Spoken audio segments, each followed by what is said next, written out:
Rural Lincolnshire is an unlikely place to fight a war, but then that's the point. Afghanistan is 3,500 miles away, but as of this week, staff here at RAF Waddington have started to control the unmanned aircraft that take off and land in Kandahar. It hasn't gone unnoticed. A coalition of anti-war campaigners made sure of that.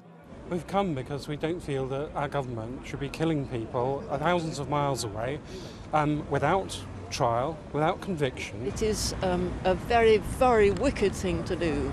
We must not condone it, and a lot of our people do not know that we're doing this, in fact. They encourage governments to use weapons to kill people in other lands without taking any responsibility because they feel it doesn't put their troops at risk.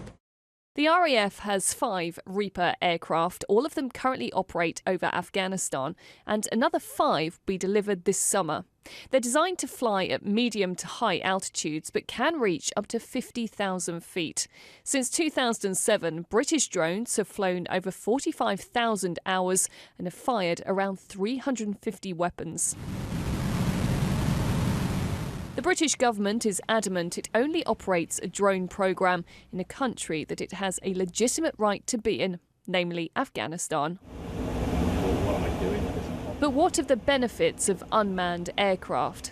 The space to assess the situation, the time to consider a response, for example, and all in a comfy chair, not at hundreds of miles per hour in a cramped and hot cockpit. Another large advantage is, we call it flying at 1G. You're sitting stationary in a box. Your head's not on fire, trying to work out where you are in the airspace, what time you have to be in a certain position.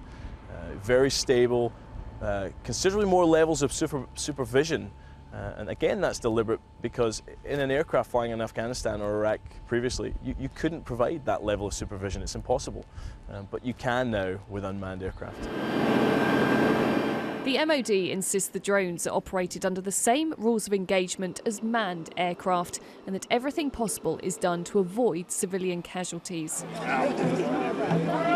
Here in Lincolnshire, they're unlikely to ever see the unmanned aircraft, but while the drone operators call this base home, the protesters will keep up their campaign.